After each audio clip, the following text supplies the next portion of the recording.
We'll call our meeting to order.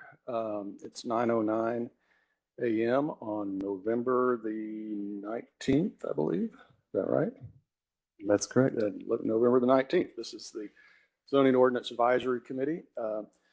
Thank you, committee members, for your attendance, and many apologies for my lateness this morning due to traffic on 75. So I believe we'll start with a roll call. Mr. Wade. Thank you, Chair. Mr. Barrett? Here. Is that a here? Yes, it's here. Super. Mr. Baring? Here. Commissioner Blair? I'm here. Mr. Cardin? Here. Commissioner Housewright? Chair Housewright? Present. Mr. McGregor? Here. Mr. Reeves? I'm here. Commissioner Rubin? Here. This is a full house today, despite what it looks like. Okay. Well, as I believe committee is aware that we have only one item on our agenda this morning, and that is discussion and approval of our meeting calendar for 2025. I've worked with staff on this, and we've considered various options. Mr. Wade, would you like to tell us about our deliberations and what we've arrived at here? Sure. So the couple of considerations that we were aware of is whether we wanted to continue having meetings during the same week as City Plan Commission meetings, or whether we wanted to alternate them, and then whether we wanted to pare down the number of meetings at all. The draft that was sent out to you reflects meetings that alternate with the CPC meeting weeks, but we still attempted to have 2 meetings a month overall. It breaks down a little bit, but we were able to achieve 20 meetings. And of course, depending on the agenda of each, we can cancel or add, etc.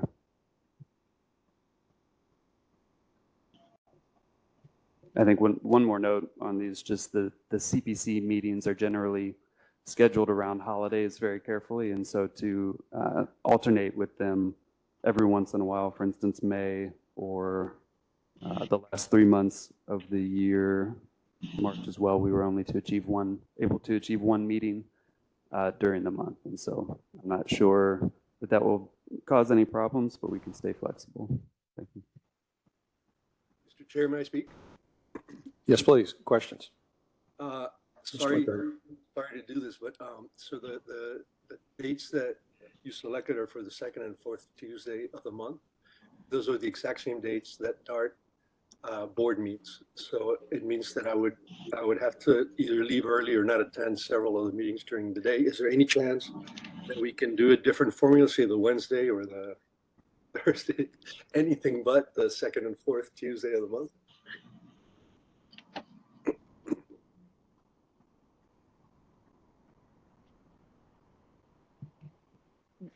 Regarding the days of the week, normally council is meeting on Wednesdays, either a briefing or an agenda. And so usually a lot of the rooms that we'd like to hold a meeting aren't very accessible on Wednesdays because we're not the top of the food chain there.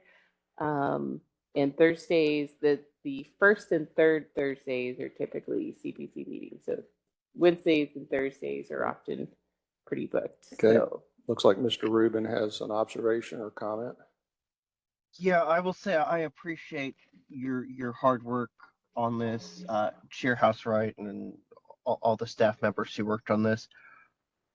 My preference as someone who serves on both CPC and ZOAC would be to put them on the same week. Simply if I'm trying to plan, a vacation or something, I typically plan it on a week where there's, if they're all on the same week, I can plan around it. If I'm, going out of town for a week and they're on the same week, then, or they're on alternating weeks, I'm bound to miss one. So I kind of prefer keeping them on the same week, but I recognize that may not be a universal sentiment. So happy to hear others' thoughts. Well, it sounds like that might solve Mr. McGregor's problem if we went back first and third. Is that correct? Yes, it would for me, definitely. Okay.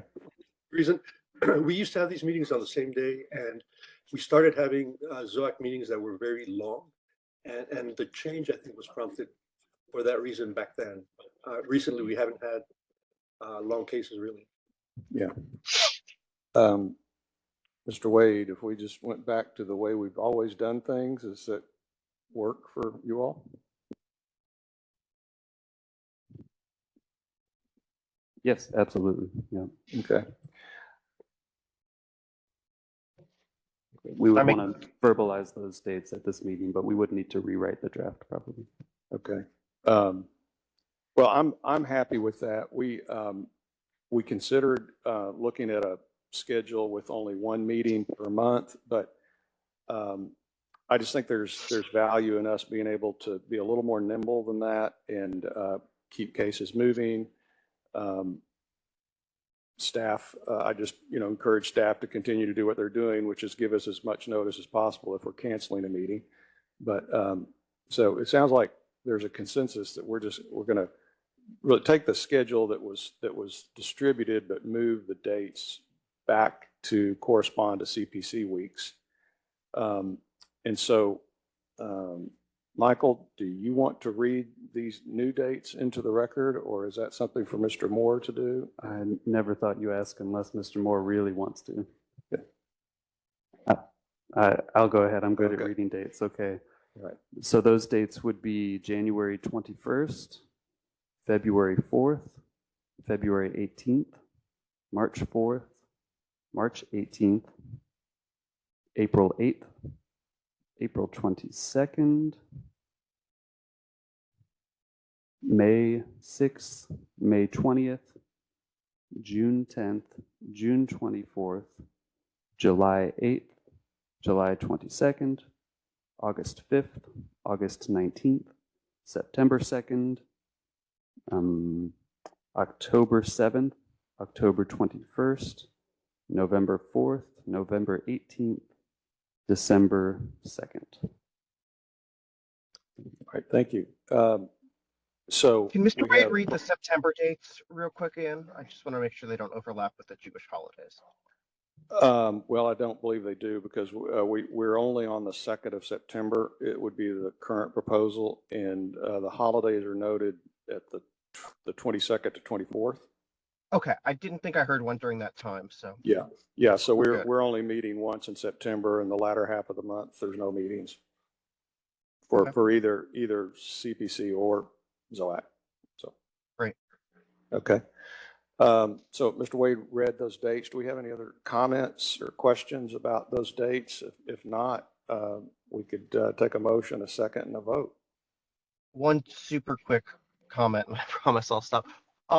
Depending on the topic, I think we may want to think about flexibility about our meeting times.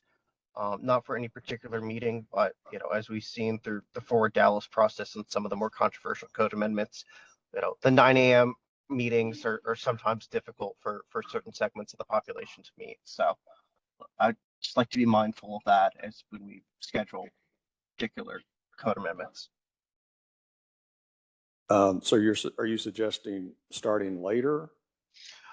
I'm just saying on a case by case basis, we may, if we've got a controversial, code amendment that we're considering multiple times, it may be worth having one afternoon or evening meeting on it. Okay. All right. And so we would just need to advertise that within our statutory requirement on that. Is that right? Yes, that's correct. Okay. All right. I'm sure staff would be right on top of that. We could do that, Mr. Rubin. Okay. Again, any other comments, or do we have a motion to approve? So moved. I move to approve. Okay. I'll second. Okay. Mr. McGregor's second. I missed the first. Who was the first? Lori. Okay. Thank you, Ms. Blair. Ms. Blair made the motion. Mr. McGregor seconded. Any other discussion? If not, all in favor say aye. Aye. Aye. Aye. Any opposed? None opposed. So the motion passes unanimously to accept the amended schedule as read into the record by Mr. Wade. Mr. Wade, Ms. May, any other business that we need to attend to this morning? Just voting on adoption of the minutes from last meeting. Okay. We have a motion to adopt minutes from the previous meeting. So moved. Thank you, Mr. McGregor. Second? I can second it. Okay. All in favor of adoption of the minutes? Say Aye. Aye. Thank you. Any opposed? Motion passes. Minutes are adopted. And I believe that concludes our business. So thank you all for your time this morning, and I hope the flexibility of phoning it in was helpful. Again, apologies for my lateness, and we'll look forward to seeing you all at the next meeting. Thank you very much. The meeting is adjourned at 9:20 a.m. Thank you. Good seeing Thank everybody. you, On everybody. everybody. Thanks, everyone.